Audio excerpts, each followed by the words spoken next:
আসসালামু আলাইকুম। আজকের এই ভিডিওতে আমরা শিখব সিলেকশন সর্ট। সিলেকশন সর্টের ডেফিনিশনটা যদি আমরা একটু দেখি, selection sort is a sorting algorithm that repeatedly সিলেক্টস the smallest element from the unsorted part of the array and places in it correct position. তাহলে আমরা যদি এখন একটা এক্সাম্পল দেখি তাহলে আমাদের এই কনসেপ্টটা ক্লিয়ার হয়ে যাবে। সাপোজ আমাদের কাছে একটা আনসর্টেড অ্যারে আছে, এই আনসর্টেড অ্যারের ফার্স্ট এলিমেন্টকে 7, রাইট? তাহলে 7কে আমরা সিলেক্ট করব এবং পুরো অ্যারেটা ট্রাভার্স করে সর্বনিম্ন ভ্যালুটাকে আমরা খুঁজে বের করব। এখানে সর্বনিম্ন ভ্যালু কোনটা?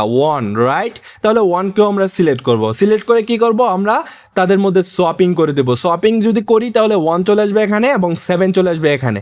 তাহলে এখানে আপনারা একটা বামে দেখেন, বামে কিন্তু তার সর্বনিম্ন ভ্যালুটা তার কারেক্ট পজিশনে চলে আসছে। এটাই কিন্তু বলছে যে repeatedly selects the smallest element from the unsorted part of the array and places it in its correct position. তাহলে সে কিন্তু তার কারেক্ট পজিশনে চলে আসছে এবং এটা রিপিটেডলি চলতে থাকবে যতক্ষণ পর্যন্ত আমরা পুরো অ্যারেটাকে সর্টেড করতে না পারতেছি। ওকে, তাহলে এটা আমাদের সর্টেড পার্ট এবং এটা আমাদের আনসর্টেড সাব অ্যারে। তাহলে আমরা একটা আনসর্টেড অ্যারে থেকে কিভাবে সর্টেড করব সেটা আমরা স্টেপ বাই স্টেপ দেখবো অ্যানিমেশন আকারে। এই ভিডিওতে আমরা আরো যা যা কভার করব সেটা হচ্ছে code implementation using C programming এবং আমরা কভার করব time complexity. Okay, hello everyone, my name is MD Naim Islam. Root সিএসি এই চ্যানেলে যারা নতুন, চ্যানেলটি সাবস্ক্রাইব করে বেল আইকনে প্রেস করে রাখবেন পরবর্তী নোটিফিকেশনের জন্য। ওকে, ব্যাক টু দ্য পয়েন্ট। আমরা হচ্ছে এই আনসর্টেড অ্যারেটাকে সর্টেড করব ইউজিং সিলেকশন সর্ট। তাহলে আমরা কি করব? প্রথম এলিমেন্টটাকে সিলেক্ট করব এবং সিলেক্ট করে পরের এলিমেন্টগুলো চেক করতে থাকবো। অবশ্যই আমরা পরের এলিমেন্টগুলো চেক করে সর্বনিম্ন ভ্যালুটা খুঁজে বের করব। ওকে, তাহলে এখানে সর্বনিম্ন ভ্যালু কোনটা? 1, রাইট? তাহলে 1-এর সাথে আমরা কি করব? তার সোয়াপিং করে দেবো। 1 চলে আসবে এখানে এবং 9 চলে আসবে এখানে।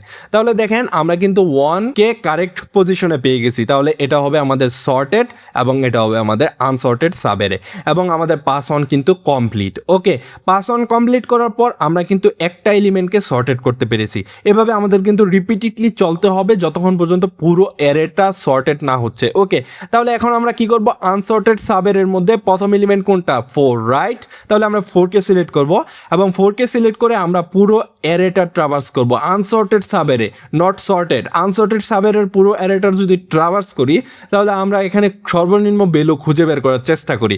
এখানে সর্বনিম্ন ভ্যালু কোনটা? 3, রাইট? তাহলে আমরা 3কে সিলেক্ট করব। 3কে সিলেক্ট করে আমরা তাদের মধ্যে সোয়াপিং করে দেবো। সোয়াপিং করলে 3 চলে আসবে এখানে এবং 4 চলে আসবে এখানে। তাহলে আমরা সোয়াপিং করে দিলাম। দেখেন এখন কিন্তু 3 তার সঠিক পজিশনে চলে আসছে। তাহলে এটা হচ্ছে আমাদের সর্টেড পার্ট এবং এটা হচ্ছে আমাদের আনসর্টেড সাব অ্যারে। আমাদের কিন্তু পাস টু কমপ্লিট। ওকে ওকে, এখন আমরা কি করব? আনসর্টেড সাব অ্যারে নিয়ে কাজ করব। আনসর্টেড সাব অ্যারের প্রথম এলিমেন্ট কোনটা? 7, রাইট? তাহলে আমরা 7কে সিলেক্ট করব এবং পুরো অ্যারেটা ট্রাভার্স করব। আনসর্টেড সাব অ্যারেটা ট্রাভার্স করে দেখব সর্বনিম্ন ভ্যালু কোনটা। সর্বনিম্ন ভ্যালু হচ্ছে 4। তাহলে আমরা 4কে সিলেক্ট করব। 4কে সিলেক্ট করে আমরা তাদের মধ্যে সোয়াপিং করে দেবো। তাহলে 4 চলে আসবে এখানে এবং 7 চলে আসবে এখানে। তাহলে 4 কিন্তু তার কারেক্ট পজিশনে চলে আসছে। দেখেন এখানে কিন্তু আমাদের সর্টেড ভ্যালু হচ্ছে 1, 3 এবং 4 এবং আনসর্টেড সাব অ্যারে হচ্ছে 7, 9। তাহলে আমাদের পাস 3 কমপ্লিট। এখন আমরা দেখি আনসর্টেড সাব অ্যারেতে আমরা কি করব? আনসর্টেড সাব অ্যারের প্রথম এলিমেন্ট কোনটা? 7। তাহলে 7কে সিলেক্ট করব এবং পুরো অ্যারেটা ট্রাভার্স করব। এখানে অ্যারেতে এলিমেন্ট আছে 2টা, তাহলে 7 এবং 9। এখন আমরা কি করব? 7কে সিলেক্ট করব, তার প্রথম এলিমেন্ট। আনসর্টেড সাব অ্যারের প্রথম এলিমেন্ট কে? 7। তাহলে 7কে সিলেক্ট করলাম এবং 7কে সিলেক্ট করে আমরা এখন সর্বনিম্ন ভ্যালু খোঁজার চেষ্টা করব। দেখব যে আমরা যেটাকে সিলেক্ট করছি সেটাই হচ্ছে সর্বনিম্ন। তাহলে তাদের মধ্যে কোনো শপিং হবে না, যেভাবে ছিল সেভাবেই থাকবে।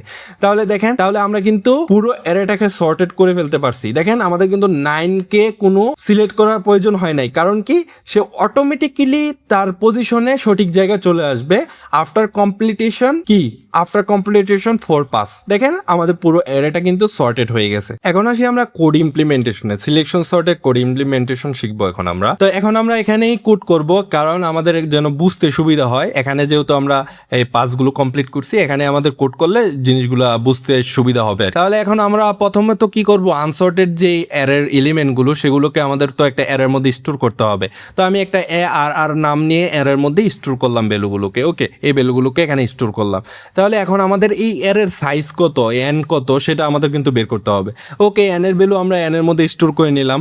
ওকে, এন এর এলিমেন্ট সংখ্যাটা আমরা এখানে এন এর মধ্যেই স্টোর করে নিলাম। এখন আমাদের কিন্তু নেস্টেড লুপ চালাইতে হবে। কেন নেস্টেড লুপ চালাইতে হবে? কারণ দেখেন এখানে আমাদের কিন্তু পাস আছে কয়টা, চারটা পাসের জন্য আমাদের আউটার লুপ চালাতে হবে, এবং এই পাসের ভিতরে কিন্তু আমাদের আরেকটা লুপ দিয়ে হচ্ছে অ্যারেকে ট্রাভার্স করতে হয়। কেন ট্রাভার্স করতে হয়? আমাদের কিন্তু ভ্যালুগুলো চেক করতে হয় যে সর্বনিম্ন ভ্যালু কোনটা, সেটার জন্য কিন্তু আমাদেরকে আবার লুপের ভিতরে লুপ, যেটা হচ্ছে ইনার লুপ, আমাদেরকে চালাতে হবে। ওকে, তাহলে প্রথম আমরা আউটার লুপ চালাবো। সেই আউটার লুপটা কত পর্যন্ত চালাবো? n-1 কেন? আমাদের এলিমেন্ট যতটা থাকে আমাদের পাস কিন্তু তার চেয়ে কম। এই কারণে আমাদের এলিমেন্ট যদি থাকে n, তাহলে আমাদের পাস কিন্তু হবে n-1। তাহলে n-1 পর্যন্ত আমরা লুপটা চালাবো, এবং এই লুপের শুরুতে আমরা যে মিনিমাম ইন্ডেক্স আমরা কি করতাম, প্রথম এলিমেন্টটাকে আমরা মিনিমাম ধরে নিতাম, ধরে তারপর হচ্ছে আমরা কম্পেয়ার করে করে যেতাম। তাহলে এখন আমাদের কি করতে হবে? ইনার লুপ চালাতে হবে। ইনার লুপে দেখেন এখানে j = i+1। এটার কারণ কি? এটার কারণ হচ্ছে এই কারণে দেখেন আমরা কিন্তু কম্পেয়ার শুরু করতাম তার পরের এলিমেন্ট থেকে। ওকে, আমরা যদি 9কে প্রথম মিনিমাম ইন্ডেক্স ধরে নিতাম, তারপরে আমরা কম্পেয়ার করতাম কি তার সাথে 1 যোগ করে, তার মানে পরের এলিমেন্ট থেকে আমরা হচ্ছে কম্পেয়ার গুলো শুরু করতাম। এই কারণে কিন্তু i+1 ভ্যালু পোর্ট করেছি আমরা j এর মধ্যে। ওকে, তাহলে এখন আমাদের কি করতে হবে? এখন আমাদের কন্ডিশন দিয়ে চেক করতে হবে। আমরা হচ্ছে পুরো লুপ চালায় চেক করব যে কোথায় হচ্ছে আমাদের যেই সর্বনিম্ন ভ্যালুটা সেটা আছে, এবং যখনই আমরা সর্বনিম্ন ভ্যালুটা পেয়ে যাব সেই পজিশনটা, সেই ইন্ডেক্স নাম্বারটা আমরা মিন ইন্ডেক্সে সেট করে দেব। ওকে, সেট করার পর আমাদের কি করতে হবে? আমাদের হচ্ছে বাইরে এসে এই লুপটা, ইনার লুপ শেষ করার পরে আমাদের কিন্তু আউটার লুপের ইনক্রিমেন্ট করার আগেই আমাদের চেক করতে হবে if min index not equal to i। তার মানে যদি এই যে ভ্যালুটাকে আমরা মিনিমাম ধরে নিছি সেই ভ্যালুটা যদি মিনিমাম না হয়, তাহলে আমাদের কি করতে হবে? সোয়াপ করতে হবে। তার মানে এই সোয়াপিংটা আমাদের এখানে দেখাই দিতে হবে। এই যে দেখেন সোয়াপিং কিভাবে করে সবাই কিন্তু জানেন। ট্যাম্পের মধ্যে হচ্ছে আমরা অ্যারে অফ i কে রেখে দেবো, এবং অ্যারে অফ i এর মধ্যে রেখে দেবো অ্যারে অফ মিন ইন্ডেক্স, এবং অ্যারে অফ মিন ইন্ডেক্সের মধ্যে ট্যাম্পকে রেখে দেবো। এভাবে কিন্তু আমাদের সোয়াপিং হয়ে যাবে। ওকে, এটাই কিন্তু আমাদের সিলেকশন সর্টের যে কোড ইমপ্লিমেন্টেশন সেটা। এখন আসি আমরা টাইম কমপ্লেক্সিটি নিয়ে এখন আমরা আলোচনা করব ওয়ার্স্ট কেস নিয়ে। দেখেন আমরা কিন্তু ইনার লুপের ভিতরে কি করছি? ইনার লুপের ভিতরে কিন্তু আমাদের কিন্তু পাস কমপ্লিট করতে হয় কত? n-1 পর্যন্ত। তাহলে পাস 1-এ কিন্তু আমাদের কি করতে হয়েছে? n-1 টাইম পর্যন্ত যে ইনার লুপ, সেই ইনার লুপ চালাইতে হয়েছে। পাস 2-তে কত? n-, তাহলে আমাদের লাস্ট পাসে লাগতেছে 1 টাইম। তাহলে আমরা এটাকে, এই ভ্যালুগুলোকে যদি যোগ করি, তাহলে আমাদের টোটাল কম্পারিজন দাঁড়াচ্ছে n-1 + n-2 + ... 3 + 2 + 1। তাহলে এটাকে যদি আমরা রিভার্স করে দেই, রিভার্স করলে এইভাবে আমরা লিখতে পারি 1 + 2 + 3। এখন আপনারা খেয়াল করে দেখেন, এটা কিন্তু একটা সমান্তর ধারার মতো একটা ধারা, সাম অফ ন্যাচারাল নাম্বারের ডেফিনিশন থেকে আমরা কি জানি? সূত্র m × m+1 / 2, যেখানে m হচ্ছে শেষ পদ। এখানে শেষ পদ কত? n-1। তাহলে আমরা এখন m এর জায়গায় n-1 ভ্যালুটাকে পোর্ট করে দেব। ওকে, n-1 ভ্যালুটা পোর্ট করে দিলাম, এবং পোর্ট করে এখানে 1 কাটাকাটি যাবে, তারপর থাকবে হচ্ছে n × n-1 / 2।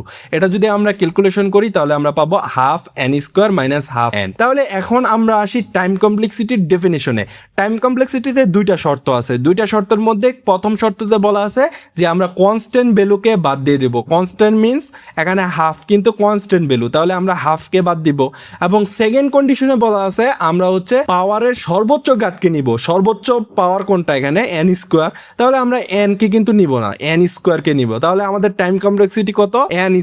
এখন আসি টাইম কমপ্লেক্সিটিকে হচ্ছে বিগ উ নোটেশন দিয়ে লেখা হয়। তাহলে আমরা হচ্ছে n² কে বিগ উ নোটেশন দিয়ে যদি লিখি, তাহলে আমরা টাইম কমপ্লেক্সিটি পাবো অর্ডার অফ n²। এটাই হচ্ছে আমাদের worst case, best case, average কেসে টাইম কমপ্লেক্সিটি সিলেকশন সর্টের।